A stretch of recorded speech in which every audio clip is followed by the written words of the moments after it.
Transações em banco de dados. Trabalho apresentado por Isaac Correia e Lucas Ferreira. Do ponto de vista do usuário, várias operações são vistas como uma só.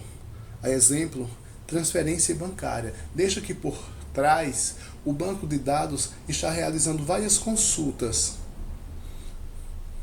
desde verificação de saldo suficiente para poder executar realmente a transferência bancária.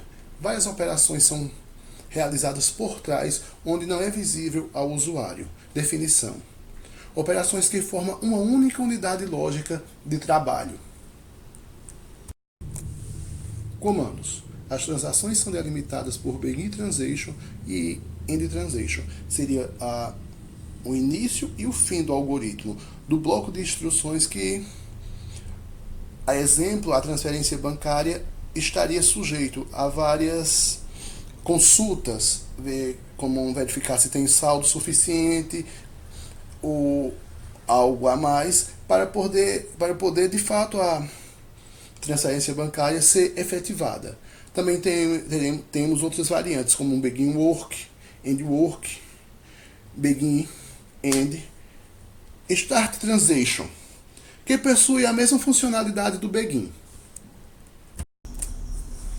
Save points. Na verdade, ele define um novo ponto de salvamento na transação. É uma marca especial em uma transação que permite que todos os comandos executados após dele possam ser cancelados, abortados, recuperando a transação ao estado que foi definido o save point. Ele faz uso dos comandos save point nome, que define um ponto de salvamento na transação corrente. Rollback do nome desfaz até o ponto de salvamento. Release save point nome destrói um ponto de salvamento definido anteriormente.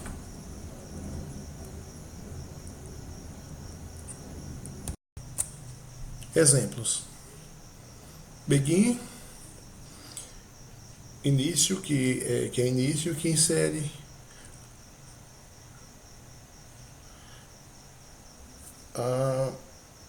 o valor 1 na tabela. Save point, insere na tabela 1 valores 2. Rollback do save point. Meu save point. Insert into na tabela 1 valores 3. Commit.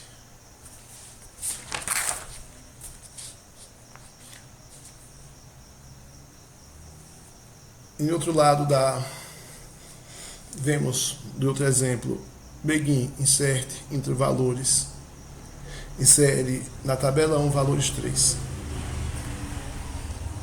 Meu save point, insere informações na tabela 1 valores 4. Release save point, meu save point, commit. Insere os valores. Então, quais seriam os valores de fato que ficaram salvos? Será que alguns deles foram excluídos com os comandos? Dando continuidade e detalhando mais o exemplo anterior e mostrando qual as entradas de fato que foram inseridas. Onde teve início com o begin, que inseriu os valores, o valor 1 na tabela 1, onde após ele teve um save point e foi inserido o valor 2 na tabela 1. Tivemos um rollback do save point, meu save point, que fez com que se desfizesse até o ponto de salvamento todas as informações inseridas E o insert table valores, que inseriu o valor 3, onde tivemos o commit que de fato efetivou a transação, onde foi inserido na tabela os valores 1 e 3, mas o 2 não, pois o rollback do save point o destruiu. Todas as informações inseridas até o ponto de salvamento no save point, meu save point. Vendo esse outro exemplo, foi inserido o valor 3 na tabela 1, consequentemente temos um save point, meu save point, qual foi inserido após ele na tabela 1 o valor 4, e temos um release save point. Esse release save point destruiu depois de inserido o valor 4, esse ponto de salvamento. Porém, todas as informações inseridas antes não serão destruídas. Ele mantém as informações, mas o ponto de salvamento será destruído. E temos um save point que conclui com o commit esse bloco de instrução. O commit como efetivação da transação realizada, da efetivação da transação corrente, e no qual foi inserido os valores 3 e 4. Commit em duas fases, ou 2PC, demandada muito para aplicações WAN, Wide Network, e data centers heterogêneos, que utilizam o Postgres. Este recurso permite transações compatíveis com o padrão ACID, através de servidores distantes entre si. Esse padrão ACID, posteriormente, irei mencioná-lo e especificando o que corresponde a cada letra do seu nome. Comandos: prepare transition, rollback prepared, commit prepared.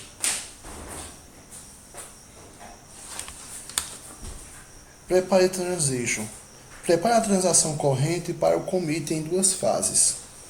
A transação deixa de estar associada com a seção corrente. Seu estado passa a ser armazenado em disco. Pode ser efetivado com o comando commit prepared em qualquer seção. Pode ser abortado com rollback prepared em qualquer seção. Depois de executado, não há mais transação ativa. Como comentado no último slide, os comandos prepare transition. Prepare a transação corrente para o commit em duas fases. A transação deixa de estar associada com a seção corrente. Seu estado passa a ser armazenado no disco. Pode ser efetivado com o commit prepared em qualquer seção. Pode ser abortada com o rollback prepared em qualquer seção. Continuando, comandos prepared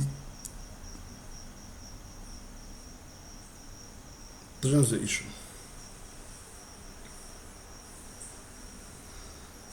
Depois de executado, não é mais transação ativa. Se o comando falhar por qualquer razão, torna-se um rollback. Tem o efeito de a transação corrente será cancelada. Tem como parâmetro um string que identifica a transação até 200 bytes. Não pode ser igual a outro identificador. Do ponto de vista de performance, não é recomendado deixar transações em estado preparado por muito tempo. Os bloqueios que a transação tiver tomado continuam ativos. Uso de transações preparadas. Utiliza-se este recurso quando se quer que uma transação seja efetivada ou abortada. Então, logo um gerenciador de transação externa verifique que outros bancos de dados também estão preparados para serem efetivados. Parâmetro max prepared transition do Postgres.conf deve ser verificado. Recomenda-se pelo menos um valor igual ao Max Connection, para que cada sessão possa ter sua transação preparada pendente. Como já visto, o comando commit prepared efetiva uma transação que deve ser executada pelo mesmo usuário que executou a transação original ou pelo superusuário. Não é necessário estar na mesma sessão que executou a transação. Este comando pode não ser executado dentro de um bloco de transação. Comandos rollback prepared. Rollback prepared cancela uma transação de um commit que está preparado para duas fases. A sintaxe é rollback prepared, tipo transação 1. Exemplo: begin update, delete, prepare transaction T1. Seria o commit na primeira fase. Encerrou a transação, commit prepared T1. Segunda fase, efetivou a transação. Propriedades. Para assegurar a integridade dos dados, exige que o banco de dados tenha as seguintes propriedades. Como falado anteriormente, a propriedade que é descrita com a palavra ACID, no qual o A representa atomicidade, o C consistência, o I isolamento e o D durabilidade. A atomicidade executa todas as operações ou nenhuma. Em uma transação envolvendo duas ou mais partes de informações discretas, ou a transação será executada totalmente ou não será executada, garantindo assim que as transações sejam atômicas. Consistência. A execução de transação isolada preserva a consistência do banco de dados, soma de valores preservada. A consistência cria um novo estado válido dos dados, ou em caso de falha, retorna todos os dados a seu estado de antes que a transação foi iniciada. Isolamento. Execução de uma transação não é afetada pela execução de outras concorrentes, como se não existissem. Componentes de controle de concorrência. No isolamento, uma transação em andamento, mas ainda não válida, deve permanecer isolada de qualquer outra operação, ou seja, garantindo que a transação não será interferida por nenhuma outra transação concorrente. Durabilidade. Quando completada com sucesso, as mudanças persistem no banco de dados, mesmo se ocorrerem falhas. Componente de gerenciamento de recuperação.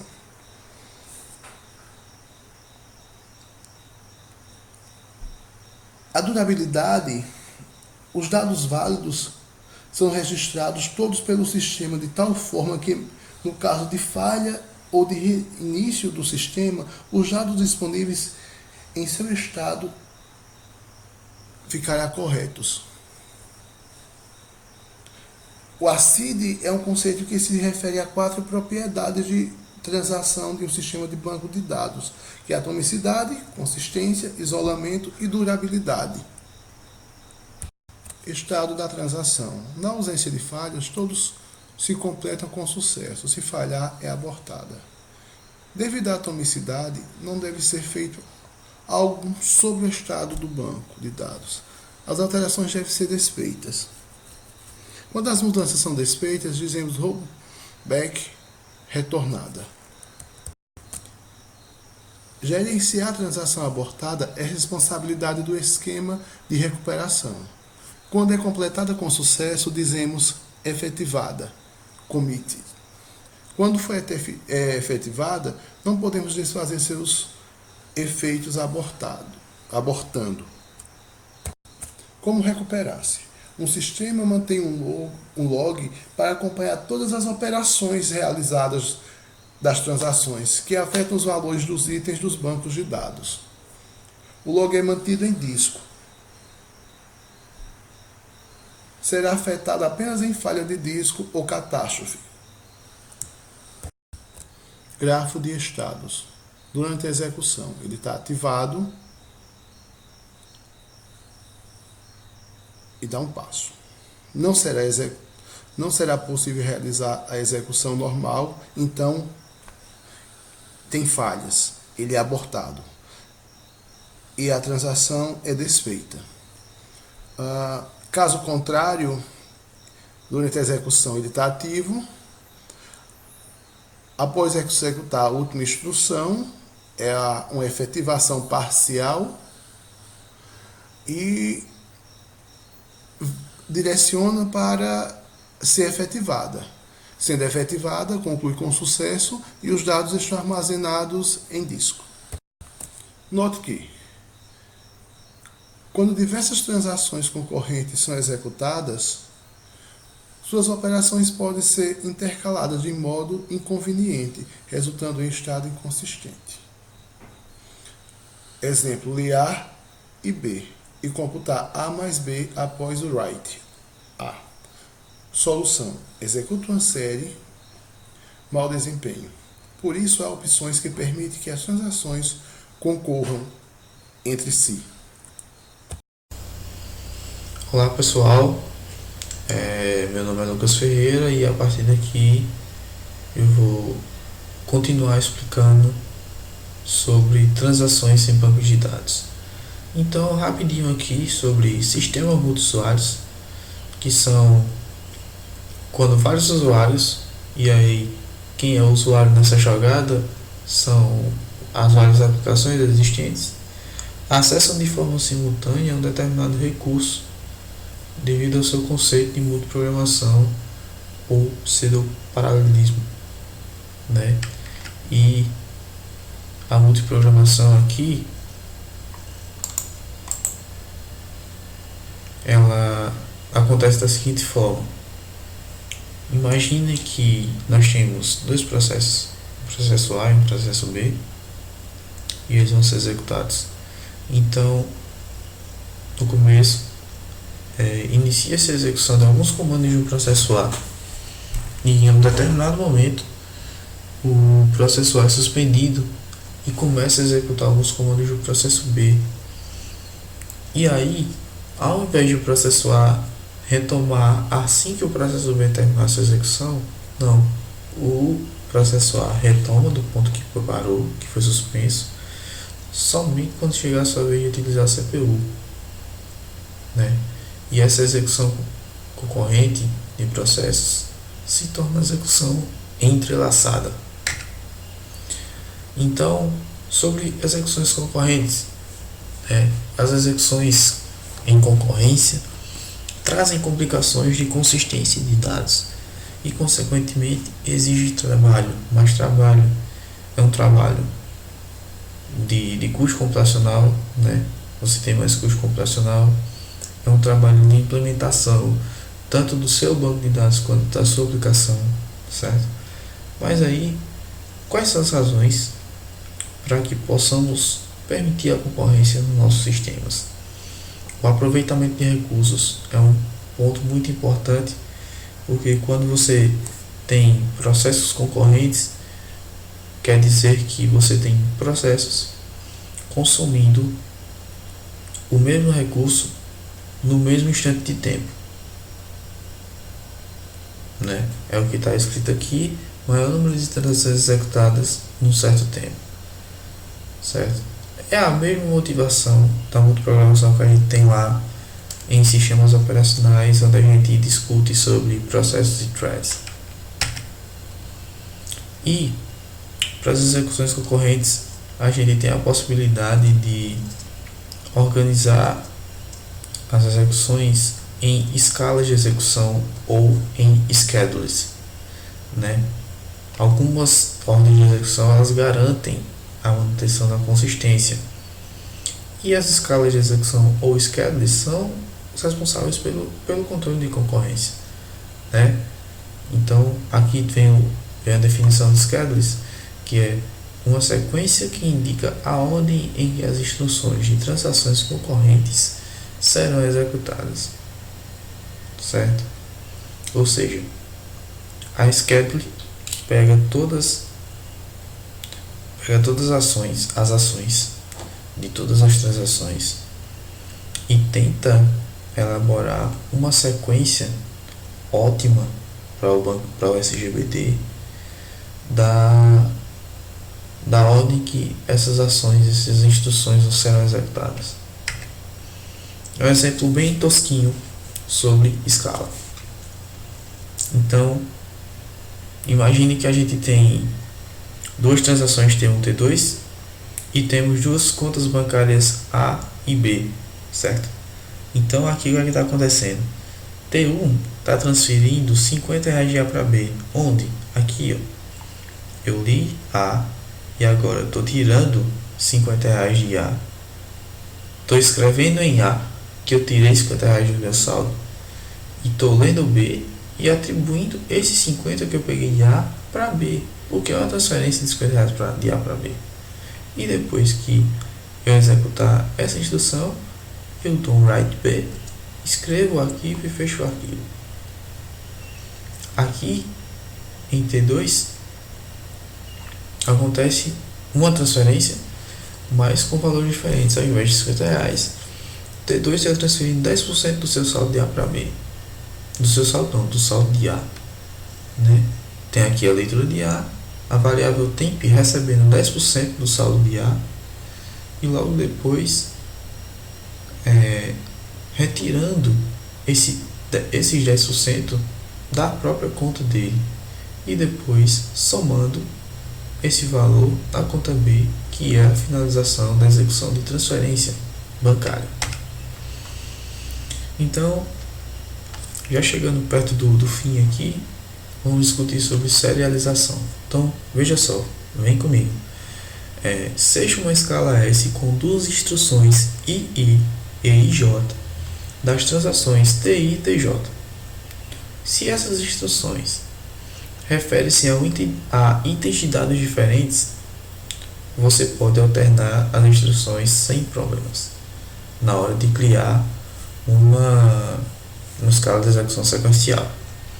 Agora, caso ela se refira ao mesmo item de dados, a ordem tem que importar.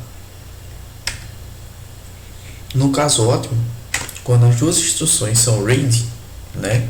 Aqui, ó, quando temos duas instruções I e J e ambas são read, tá tudo tranquilo, sem problema, segue adiante que vai estar tudo funcionando bonitinho. Mas existe um outro caso, quando aqui em I e J, que são duas instruções, onde uma delas for write, e surgirem de transações diferentes e acessarem o mesmo item de dados, aí elas estão em conflito. Isso é óbvio, né? Duas pessoas, é como se você tivesse duas pessoas tentando passar por uma única porta. Isso vai dar conflito, né? Aqui temos um exemplo onde na transação T1 a gente tem um read A e um write A, e na transação T2 a gente também tem um read de A e tem um write de A. Mas veja só que a T1 e T2 estão tentando acessar A, onde uma está usando write, outra está usando read. Isso é um conflito, e os conflitos geralmente geram inconsistência. Então aqui já está claro para a gente que write A de T1 está em conflito com o read A de T2. E aí, se você chega no caso que não tem conflito, né? Se a gente chega no caso que não tem conflito, a gente simplesmente pode trocar a ordem das instruções, produzindo uma escala de execução equivalente. Olha só, aqui no exemplo da esquerda, a gente tem as coisas em paralelo aqui. E aqui, paralelismo, concorrência, né? E aqui na da direita, a gente já tem tudo organizadozinho, da melhor maneira de execução ser realizada e tudo mais. E o resultado disso é uma escala sequencial, que é essa escala aqui da nossa direita. É uma escala sequencial, que é equivalente, ambas são equivalentes, na verdade, né? E aí, nós podemos definir duas coisas. Se uma escala S puder ser transformada em uma outra escala S' por uma série de trocas de instruções não conflitantes, a gente pode dizer, sossegado de boa, que S e S' são equivalentes no conflito. Essa é a propriedade, é a regra da equivalência no conflito. E aqui uma outra definição. Uma escala de execução S é conflito serializável se ela é equivalente a uma escala de execução sequencial. Ou seja, se você pega aí, né? Se você pega aí uma escala de execução sequencial já e compara ela com a escala de execução que não está sequencial e ambas forem equivalentes, isso quer dizer que a escala de execução anterior, a que eu estou chamando S de original, ela é conflito serializável, certo? Então, como eu disse, pessoal, já estava chegando no finzinho, né? Muito obrigado, isso foi um breve overview sobre transações em banco de dados. É um mundo, existe muito mais coisas, e se você gostou, procure pesquisando sobre isso, que é bem bacana. Mais uma vez, nosso muito obrigado e até a próxima.